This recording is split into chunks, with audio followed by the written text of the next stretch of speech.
NBC7 News at 6 begins with breaking news. He is now at peace. Our nation has lost its greatest son. The sad news came from South Africa's president just a few hours ago. The country's former president and anti-apartheid icon Nelson Mandela had died. He achieved more than could be expected of any man. And today he's gone home. And we'll get to the death of Nelson Mandela in just a second. But first, breaking news here in San Diego. We begin with a SWAT standoff that just ended as officers rushed into a Grant Hill home. NBC7's Lauren Lee was there as it all happened. Lauren. Well, SWAT activity is still active right now, but police are investigating the situation and taking a look at what's been going on. You can see that SWAT is briefing right now, but earlier today it happened just before 6 p.m. at around 5:50 on 30th Street and L Street. Police told me that they got a call from inside the house involving two people fighting, and there was a knife involved. They then decided to bring in SWAT because there was a weapon, and police say they talked to both people inside. Then there was an emergency rescue with one of the people inside the house. Now, no word on the injuries or any of the people involved. Police wouldn't give us those details, but I did just minutes ago see an ambulance and a fire engine come and take one person away. We'll have details throughout the night as they become available on our website at NBC7 or NBCSanDiego.com. For now, live in the Grant Hill neighborhood, Lauren Lee, NBC7. And now to our top story. The world is remembering Nelson Mandela tonight. The iconic South African leader died today at his home in Johannesburg. Mandela's family was by his side when he died, as the country's current president announced Mandela's death to the entire world. Fellow South Africans, our beloved Nelson Mandela, the founding president of our democratic nation, has departed. Most beloved statesman, a major figure in our history who inspired and elevated millions of people. Mandela spent 27 years in prison in his fight against white minority rule known as apartheid. There are many people who feel that it is useless and futile for us to continue talking peace and nonviolence. After Mandela was freed in 1990, he fought to bring equality to all South Africans. And in 1994, he was elected the first black president of the country. Reaction has been swift all over the world. In a statement here in San Diego, Interim Mayor Todd Gloria said, quote, "Let's mourn his passing, but also celebrate his extraordinary life and his indelible contributions to humankind." Governor Jerry Brown said, quote, "Nelson Mandela fought heroically for freedom and a truly democratic society. His courageous life shows what's possible when one acts on his convictions." The South African leader touched many lives across the world, including some right here in San Diego. NBC7's Artie Ojeda is in Miramar, where people are remembering him there. Even though this South African-themed restaurant called Cape Town won't be opening up for a couple of more weeks, the owners were kind enough to let us in and wanted to call attention to this very special painting over here, prominently displayed here at the restaurant. It's called The Face of Change and was painted by a South African artist. We are told there are some 30,000 South African nationals living here in San Diego.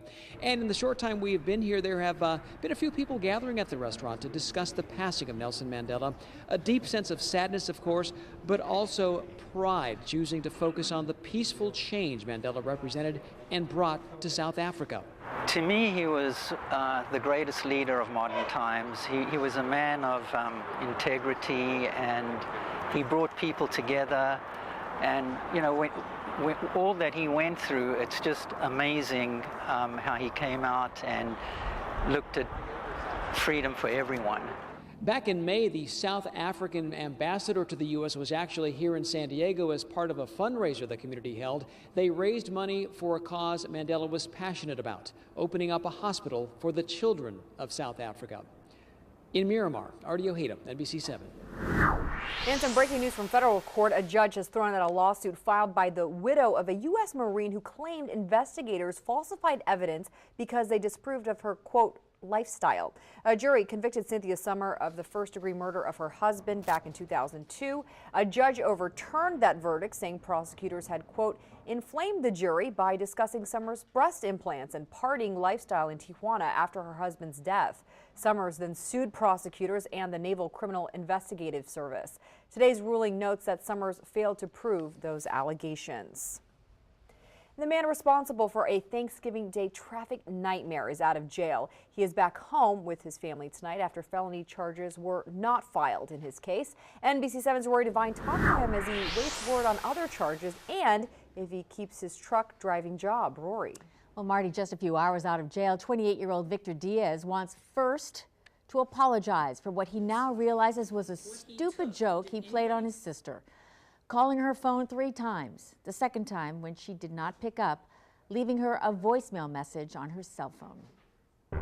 I apologize because it affected a lot of people in San Diego. I understood a lot of people missed their flights, a lot of people were late to Thanksgiving. And I know what that felt like because I was in the jail cell for Thanksgiving, so I know it wasn't pretty for anybody. Allah Akbar. You're a fat girl, right? You have white car. I put a bomb. You die. Allah Akbar. Victor Diaz says he too was caught up in all that traffic, stopped in both directions on the I-15 near Miramar Way, on his way to meet his sister at his brother's house in Escondido. When he was caught in the traffic, he just thought it was a horrible accident. That is, until he arrived at his brother's house in Escondido, where he was meeting his sister, and learned what happened. He then came to the scene where he was arrested. He told me today he and his sister always joke, like your car is being towed type of jokes. So what made him then pretend to act like a terrorist? Because she had told me she had seen some stuff on YouTube that had scared her, that she saw videos, and I saw the same video she saw, so I just copied whatever I had heard on the video and just scare her a little, but I didn't think she was gonna get that scared. And I apologize to any people from the Middle East whose accent I used. I didn't mean nothing to offend them. As for the possible misdemeanor charges and fines, he said he just was released today and is happy to see his family. He has 2 children and a baby on the way. Quote, I'll deal with that when it comes, end quote. Reporting, I'm Rory Devine, NBC7. Rory, thank you. A Chula Vista doctor vanishes without a trace. Where he was last seen and why his family says they're fearful for their own safety. And we still have another winter storm to talk about. We're barely done with the last one. Second one is on the way. How that's going to affect your weekend and your plans for December 9th. So stay with us. That information is coming up for you.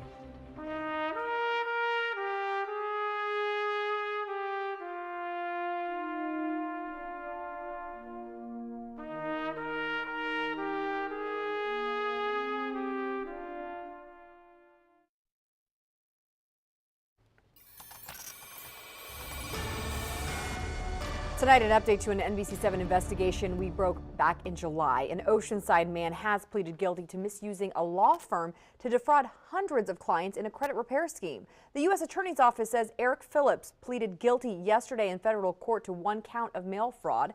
Phillips helped create the Georgian law firm in Carlsbad in 2010 with Ernest Georgian.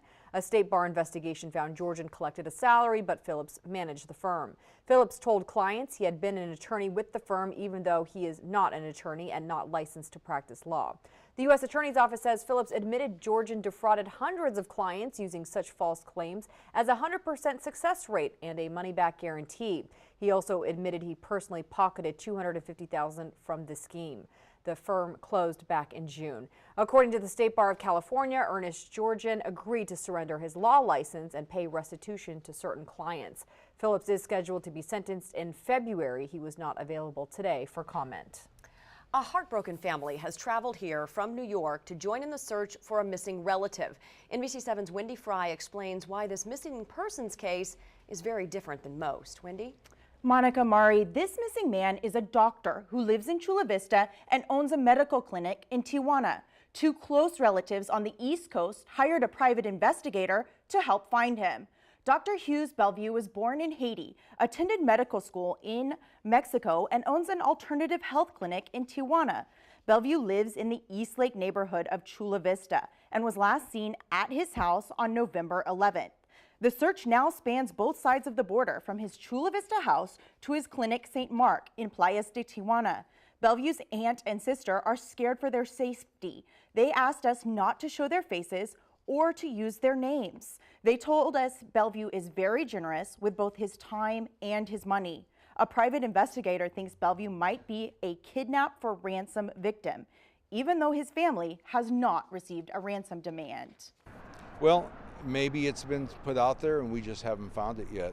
There's a good possibility that that has occurred. Let your heart be touched by the grace of God, and then let the authority know if you know anything about his whereabouts.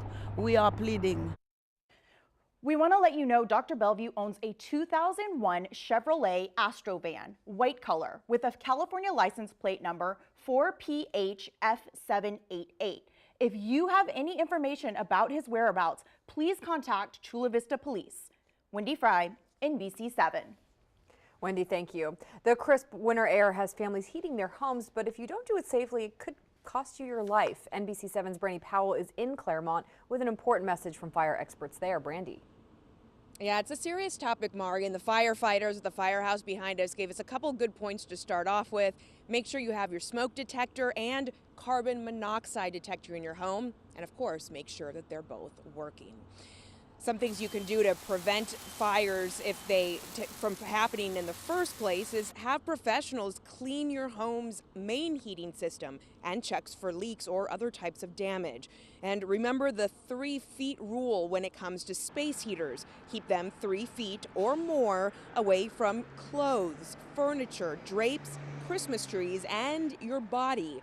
Forget even using an extension cord with space heaters. Never take one of those out to connect to it, and place your space heater on a flat surface somewhere where you won't bump into it. Space heaters, wall heaters, things like that, what happens is people don't clean them out prior to starting them. So what they'll do is they'll leave their filters all dirty and dusty from the season. You know, you get dust over the months that they're not in use, and then they fire them up, and those heaters end up igniting, so it ends up catching wall fires, which ends up leading to house fires. And if that main heater isn't heating up your room enough and you're tempted to use a space heater overnight or when you leave a room, well, that's a big no-no too, according to experts. Make sure that you turn those off. Reporting in Claremont, I'm Brandy Powell, NBC7. All right, Brandy, thank you. It's getting colder by the second out there, too. You know, it's not just tonight, though, Dagmar. A lot of people are looking at this weekend as well with the possible rain on Saturday, and there's just so much going on. I know. There is. Am I there? Here we are. Oh, hi. I know. She was actually talking to me. I was here. There is a lot going on. We definitely do have a lot for the weekend. Oh, toss to break? Okay. Well, we're going to go to break, and then I will be back, and we're going to talk about what's going on the weekend, because we got a lot.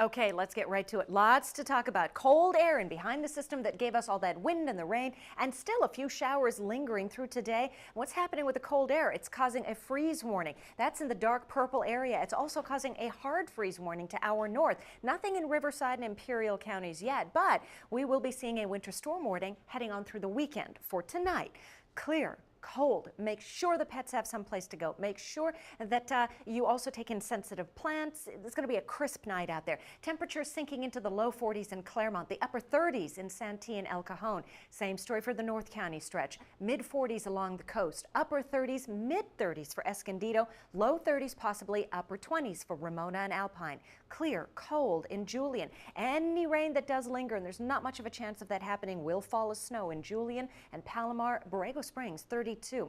For tomorrow, 58. So chilly night in the deserts, a chilly day on top of that. 39 is your high in Julian under mostly sunny skies. Some passing on and off cloud will be possible. The mid to low 50s in Alpine and Ramona. You'll see the upper 50s along the coast. In the North County stretch, same story, mid to upper 50s inland, mid to upper 50s inland in the South Bay region, and then the low 60s downtown. If you are planning on heading to December nights, remember, through tomorrow, mainly sunny, a few clouds here and there. By 6, partly cloudy. By 9, could be seeing some showers already starting to form. For December 7th, for Saturday, Rain likely throughout the day, starting to taper by 4 p.m. Tapering but lingering through 8. So take an umbrella, absolutely bring a coat. It's going to be chilly out there. So for tomorrow, remember, mostly sunny, still a cool day. Rain starting to form in the overnight hours. Through Saturday, got about an 80% chance of showers to the west of the mountains, tapering through Sunday. Still be cold, but at least drying out through Sunday. Now that rain will absolutely fall as snow at elevations of as low as 3,000 feet in our mountains. Could be seeing accumulations at 5,000 feet of about 4 to 6 inches and then some. So still mostly just sunny and cold, rain forming in the overnight hours. Snow falling possibly Friday through Saturday, and then Saturday through Sunday night as well. So we'll keep a very close eye on this whole situation as the second storm moves towards us. And of course, everybody in San Diego is thinking about heading out to December nights. Beautiful tradition. We'll keep you updated on all that you need to know. Sounds good. Thanks, Dagmar. All right, what's happened at the gas pump this week? We're paying a penny more than we did Monday with an average of $3.62. So the question is, when should you fill your tank? Well, let's take a look at Consumer Bob's gas price forecast. Bob says prices should be dropping right now, but a slowdown at a California refinery is getting in the way. So, however, that may be changing. Bob says prices should start dropping again through the weekend. Not by much, though. Maybe down 2 cents a gallon by Monday. So hold off filling your tank, and you're going to save a few pennies. Then don't miss Bob's next forecast on Monday. Sports is coming up next, but first, here's what's coming up tonight at 11 o'clock. We'll have the latest on the Amber Alert activated in California at the request of the Washington State Police. This 14-year-old girl, Elizabeth Romero, abducted from Kennewick, and her abductor may be headed for the border. We'll be right back.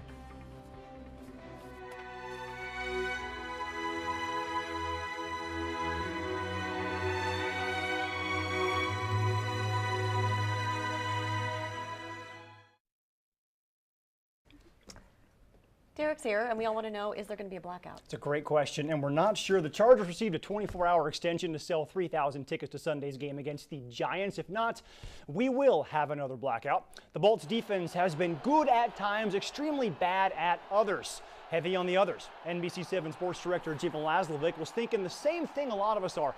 The defense still seems to lack an identity. So he asked defensive coordinator John Pagano, how do you build one?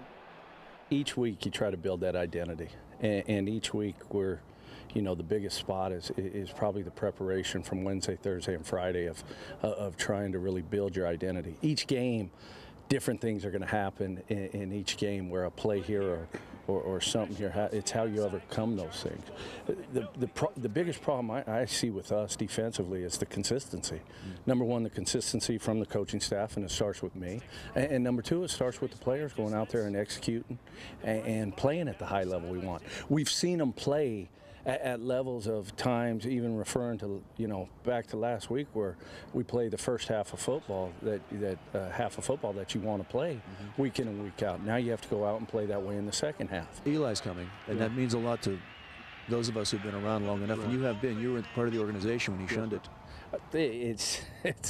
I mean, that was a decision that, that was based upon the Mannings had to do, and for us, the most important thing is going out and getting a victory. That's the only thing on our minds. The bottom line in this business is getting a win, and no matter how you come out of the game, what you did stat-wise or anything like that, it doesn't matter.